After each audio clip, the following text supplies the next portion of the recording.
तो hello everyone. Class 10 science की इन videos के अंदर आपका स्वागत है। दोस्तों आज हम बात करेंगे टॉप 20 ऑब्जेक्टिव्स के बारे में। अब दोस्तों ये टॉप 20 ऑब्जेक्टिव कुछ क्वेश्चंस के रूप में भी हो सकते हैं और आपको कुछ सिग्नल के रूप में भी हो सकते हैं। तो बहुत अच्छे से इन वीडियोस को देखिएगा और एक एक तरीके से कॉन्सेप्ट को कवर करते जाइएगा। दोस्तों एक शर्त, एक गुजारिश आपसे, एक रिक्वेस्ट, कुछ भी कह सकते हैं आप। पूरा वीडियो देखिए और नोट कीजिए। बिना नोट किए काम नहीं बनेगा दोस्तों। मैं आपको बता रहा हूँ पिछले साल भी जो हमने 10th के साइंस के पेपर में जो क्वेश्चंस बताए थे वो सारे के सारे क्वेश्चन एग्जामिनेशन में आए थे। यानी 75 आउट ऑफ 75 मार्क्स के क्वेश्चंस हमने एग्जामिनेशन के अंदर बताए थे। और मैं 100% आपको बता रहा हूँ कि जो क्वेश्चन मैं बताऊंगा वो क्वेश्चन एग्जामिनेशन के अंदर 100% आएंगे। बहुत ही मक्खन तरीके से बताऊंगा। प्रॉपर इस वीडियो को देखिए, एक वीडियो पूरा देखिए, दूसरे वीडियो से आप खुद अपने आप चीज़ों को ऑब्जर्व करने लग जाएंगे। दूसरे वीडियो से आपको खुद समझ आ जाएगा कि सर किस तरह से चीज़ों को बताते हैं। ठीक है। और बोर्ड में ये जो क्वेश्चन है 100% आने वाले क्वेश्चन है। ठीक है, लेट्स बिगिन, स्टार्ट करते हैं दोस्तों। और आप अगर एजुकेशन प्रेजेंट्स के चैनल पर नए व्यूअर्स हैं तो डेफिनेटली चैनल को सब्सक्राइब करिए और इन वीडियोस को लाइक करिए। ठीक है, टॉप 20 ऑब्जेक्टिव्स की बात करेंगे। 100 आउट ऑफ 100 की तैयारी करेंगे। 75 मार्क्स का पेपर आता है और 25 मार्क्स का प्रैक्टिकल होता है। ठीक है, तो 100 आउट ऑफ 100 की हम आपसे बात करने वाले हैं और ये बोर्ड धमाका सीरीज है। दोस्तों इन वीडियोस को देखने से डेफिनेटली आप बोर्ड के अंदर धमाका करने वाले हैं और बोर्ड के अंदर आप बहुत बहुत बहुत ज़्यादा अच्छा स्कोर करने वाले हैं। चलिए दोस्तों, सबसे पहले मैं आपको मार्क्स का डिस्ट्रीब्यूशन बता देता हूँ कि 75 अंक में 75 मार्क्स में क्या क्या पूछा जाता है। दोस्तों 75 मार्क्स के क्वेश्चन में 30 मार्क्स के ऑब्जेक्टिव आपसे पूछे जाते हैं। और दोस्तों 2 मार्क्स के 12 क्वेश्चन आपसे पूछे जाते हैं। यानी 20 टोटल कितने मार्क्स हो गए? 24। ठीक है, तो यहाँ से आपने 30 मार्क्स ऑब्जेक्टिव के और 24 नंबर जो पूछे जाते हैं, किसके पूछे जाते हैं? दो दो अंक के। तो यानी 54 नंबर, 54 मार्क्स तो आपका वेरी इजी पार्ट हो गया। वेरी इजी पार्ट हो गया, यानी कि ये काफ़ी इजी पार्ट है। 54 मार्क्स आपका काफ़ी इजी पार्ट हो गया। यानी 30 मार्क्स, यानी साइंस के अंदर दोस्तों पास होना, जो स्टूडेंट केवल पास होना चाहते हैं उनके लिए काम बहुत बहुत बहुत ज़्यादा इजी है। बहुत ज़्यादा इजी है क्योंकि बहुत बेसिक से क्वेश्चन आते हैं साइंस पार्ट के अंदर। ठीक है, 30 मार्क्स के ऑब्जेक्टिव आते हैं। 24 मार्क्स के क्या पूछा जाता है? 24 मार्क्स का दो दो नंबर के क्वेश्चन पूछे जाते हैं। ठीक है, तो 54 मार्क्स ऐसे ही हो गए। ठीक है, मार्क्स डिस्ट्रीब्यूशन पहले मैं आपको बता रहा हूँ। इसके अलावा दोस्तों तीन तीन अंक के तीन क्वेश्चन पूछे जाते हैं। टोटल 9 मार्क्स के क्वेश्चन पूछे जाते हैं। ठीक है, 9 मार्क्स के और चार चार अंक के तीन क्वेश्चन पूछे जाते हैं। यानी टोटल कितने मार्क्स हो गए? 12 मार्क्स। तो 12 8 20 एक 21, 21 और 54 75। ठीक है, 21 और 54 75। तो साइंस के अंदर बहुत ज़्यादा चीज़ें इजी है, वेरी इजी है। ठीक है, साइंस के अंदर चीज़ें इजी है। पास भी और अच्छे मार्क्स स्कोर करना भी, दोनों साइंस के अंदर काफ़ी ज़्यादा इजी है। तो साइंस के पेपर को यदि आप हर एक वीडियोस को देखते हैं, जितने भी पार्ट में हम वीडियोस अपलोड करेंगे, यदि उन सभी वीडियोस को आप देखते हैं तो डेफिनेटली बहुत अच्छा स्कोर करने वाले हैं हम। और दोस्तों सबसे ज़्यादा स्कोरिंग और सबसे ज़्यादा प्रॉब्लमेटिक सेक्शन जो होता है वो फिजिक्स होता है। बच्चों को फिजिक्स में सबसे ज़्यादा प्रॉब्लम आती है। चलिए, तो हम लोग जो शुरू करते हैं वो कहाँ से स्टार्ट करते हैं? हम लोग स्टार्ट करते हैं इलेक्ट्रिसिटी से। ठीक है, हिंदी मीडियम वाले समझ लेंगे, विद्युत से हम लोग स्टार्ट करेंगे। विद्युत के चैप्टर के हम कुछ इंपॉर्टेंट प्रश्न आपको बताएंगे। यहाँ से हमने फिजिक्स के पार्ट में स्टार्ट किए। सबसे पहले दोस्तों सबसे इंपॉर्टेंट क्वेश्चन पढ़ लीजिएगा, विद्युत प्रतीक। विद्युत प्रतीक बहुत इंपॉर्टेंट क्वेश्चन है। विद्युत प्रतीक से लेकर एग्जामिनेशन में क्वेश्चन पूछे जाते हैं। चलिए मैं आपको कुछ विद्युत प्रतीक बना के दिखा देता हूँ। दोस्तों सबसे पहले एग्जामिनेशन में बनाने के लिए क्या आता है? सबसे बेसिक चीज विद्युत प्रतीक से पढ़ लीजिएगा। विद्युत प्रतीक से एक सवाल आपके एग्जामिनेशन में आएगा। और दोस्तों ये छोटा वाला डंडा माइनस को दिखाता है, बड़ा वाला डंडा किसको? प्लस को दिखाता है। ये सेल है। ठीक है, सेल बनाने के लिए, विद्युत प्रतीक बनाने के लिए पेपर में आता है। सबसे पहले हमने बनाया सेल। तो जो जो विद्युत प्रतीक आते हैं उन सभी को मैं आपके साथ डिस्कस करने लग रहा हूँ। ठीक है, इसके बाद दोस्तों हम लोग ये क्या नजर, ये आपको नजर आ रहा है बेसिकली बैटरी। ठीक है, ये क्या है? बैटरी। तो सबसे पहला प्रतीक आता है सेल का, दूसरा प्रतीक आता है बैटरी का। ठीक है, थर्ड नंबर पे अगर हम चले दोस्तों, थर्ड नंबर पे हमसे पूछा जाता है कुंजी के बारे में। तो ये कैसी कुंजी है? इसे कहते हैं, ये जो संकेत हमने आपको बताया है ये है दोस्तों खुली कुंजी। ठीक है, ये कैसी कुंजी है? खुली कुंजी। और यदि हम नेक्स्ट पे चलें तो ये हमारे सामने कैसी कुंजी है? ये हमारे सामने है बंद कुंजी। ठीक है, ये बंद कुंजी, सारे के सारे विद्युत प्रतीक मैं आपको बता रहा हूँ, वेरी इंपॉर्टेंट क्वेश्चन है ये, 100% आता है 2 मार्क्स में। ठीक है, इसके अलावा दोस्तों अगर हम अगला प्रतीक आपके सामने बनाना चाहें तो अगला प्रतीक हमारे सामने कुछ इस प्रकार से है, जिसे हम क्या कहते हैं, जिसे हम तार संधि कहते हैं। ठीक है, इस प्रतीक का नाम भी लिख लीजिएगा, इस प्रतीक को हम लोग तार संधि के नाम से जाते हैं। दोस्तों इसको मैं पूरे खाली जगह में बनाता हूँ, पूरे ब्लैंक स्थान में बनाता हूँ, तो ये बेहतरीन तरीके से बनेगा। ठीक है, इसके अलावा दोस्तों अगर हम बात करें तो ये हमने क्या बताया, इसको हमने आपसे बताया कि ये जो है अभी अभी हमने आपको बताया तार संधि। ठीक है, अब दोस्तों अगर हम तार आवेग की बात करें, अगर हम तार आवेग की बात करें तो तार आवेग को हम बेसिकली इस तरह से बनाने की कोशिश करेंगे, ये है तार आवेग। ठीक है, तार आवेग। ठीक है, ऐसे कभी कभी पेपर में पूछा जाता है कोई दो विद्युत प्रतीक बनाइए, तो आप कोई भी दो बना सकते हैं तार आवेग। ठीक है, इसके अलावा दोस्तों बहुत बार पेपर में बल्ब बनाने के लिए आता है, तो बल्ब बनाना बहुत आसान है, आप इस तरह से बल्ब जो है वो बना सकते हैं, ये विद्युत बल्ब है। ठीक है, ये बल्ब का साइन है, ये विद्युत बल्ब है। इसके अलावा नेक्स्ट पर दोस्तों हमसे प्रतिरोध बनाने के लिए पेपर पूछता है। ठीक है, तो ये किसका सिग्नल है, ये प्रतिरोध का सिग्नल है। सभी विद्युत प्रतिरोध बना दीजिएगा दोस्तों, मैं आपको बार बार बोल रहा हूँ जो क्वेश्चन मैं बताता हूँ बोर्ड एग्जाम में आते हैं। ठीक है, इसके अलावा दोस्तों अगर हम बात करें तो ये आपके सामने प्रतिरोध की तरह से ही बनता है, क्या, परिवर्ती प्रतिरोध।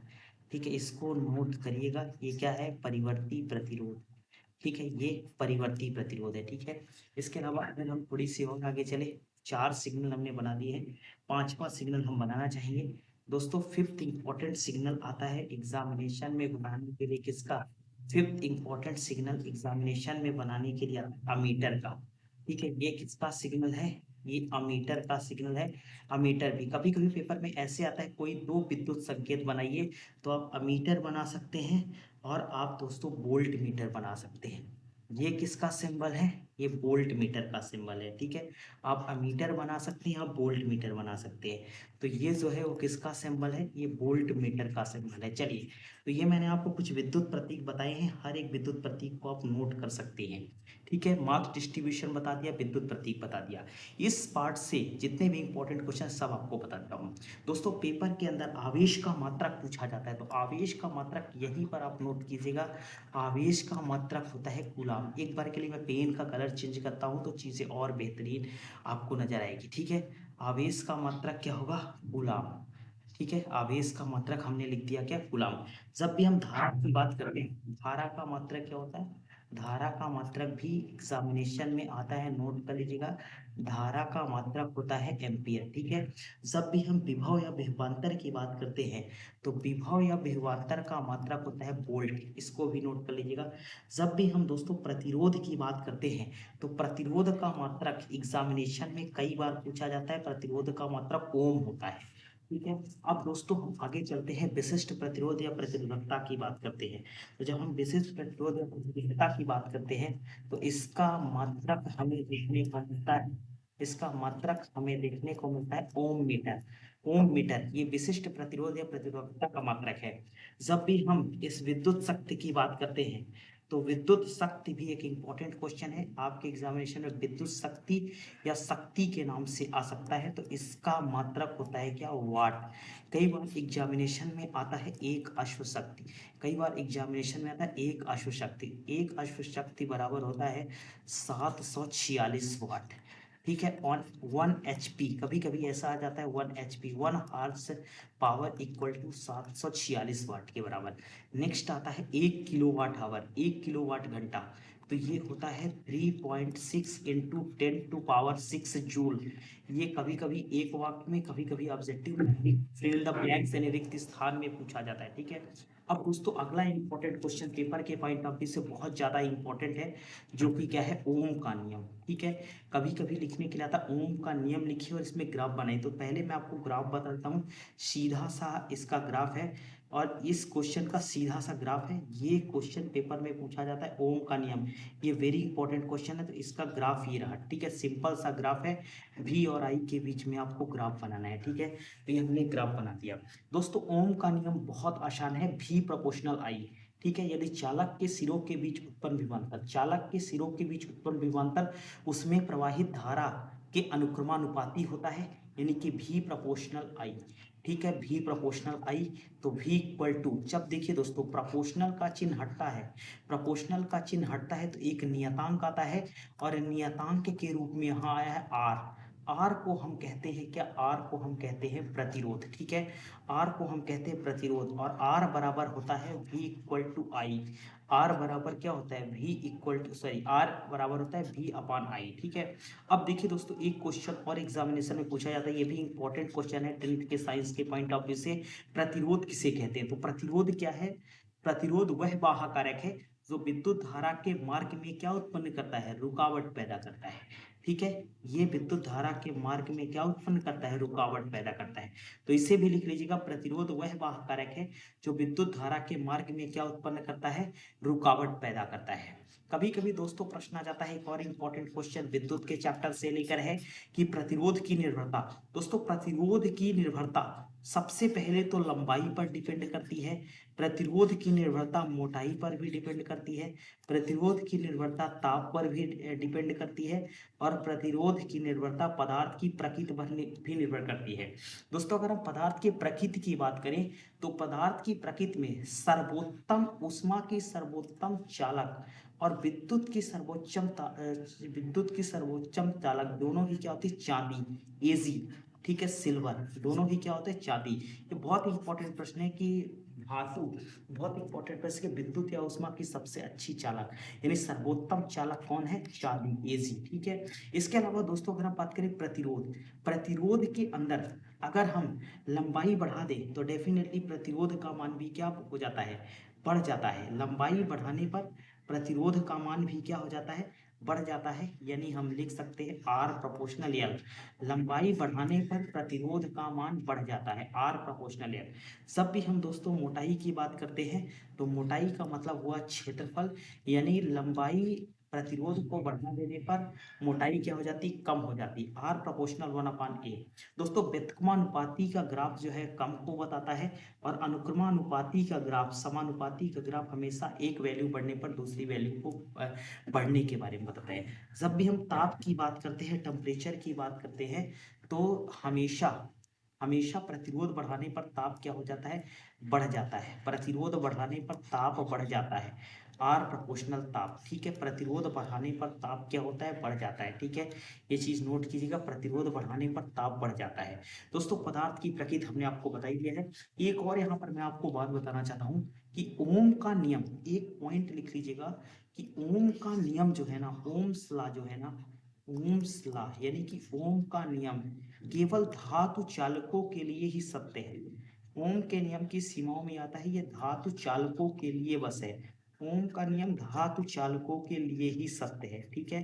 ओम का नियम केवल धातु चालकों के लिए ही सत्य है, ठीक है। और दूसरा पॉइंट ये कहता है ओम का नियम धातु चालकों में ही लागू होता है, इसके अलावा ओम का नियम लागू नहीं होता। और ओम के नियम के लिए भौतिक अवस्था में बेसिकली कोई परिवर्तन नहीं होना चाहिए, ठीक है। यानी मैं ओम के नियम में लिख सकता हूं कि इसकी भौतिक अवस्था किसकी भौतिक अवस्था ना बदले, यानी लंबाई, ताप ताप आदि नहीं बदलना चाहिए, भौतिक अवस्था ना बदले। अभी भी दोस्तों इस चैप्टर के कुछ इंपॉर्टेंट क्वेश्चन बच रहे हैं, लेकिन मैंने बहुत अच्छे अच्छे क्वेश्चंस आपको कराए हैं।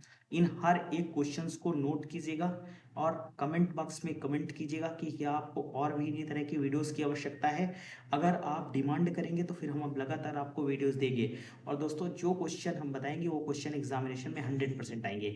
तो विद्युत इलेक्ट्रिसिटी को लेकर हमने कुछ इंपॉर्टेंट क्वेश्चंस आपको बताए हैं, इन क्वेश्चंस को नोट कर लीजिएगा। और मैंने पहले भी कहा कि यदि आप इस चैनल पर नए हैं, अंक डिस्ट्रीब्यूशन भी हमने बता दिया है, इसको भी ठीक से देख लीजिएगा। क्लास 10th के साइंस के अंदर पास होना बहुत बहुत ज़्यादा इजी है, क्योंकि बहुत आसान पेपर आता है और सेलेक्टेड पेपर आता है। तो अगर आप इस चैनल पर नए हैं तो डेफिनेटली आप अपने एजुकेशन प्रेजेंट्स के इस चैनल को सब्सक्राइब कर दीजिए और इन वीडियो को मैक्सिमम लोगों तक शेयर करिए। उम्मीद करता हूँ अपनी वीडियो से काफ़ी कुछ सीखा होगा। इसी तरह से आप वीडियो से बहुत सारे कॉन्सेप्ट सीखते रहेंगे और लगातार लगातार इन चैनल को शेयर करते रहेंगे, इन वीडियोस को शेयर करते रहेंगे। थैंक यू सो मच, मिलते हैं आपसे नेक्स्ट वीडियो में। तब तक के लिए रखिएगा अपना ध्यान। जय हिंद।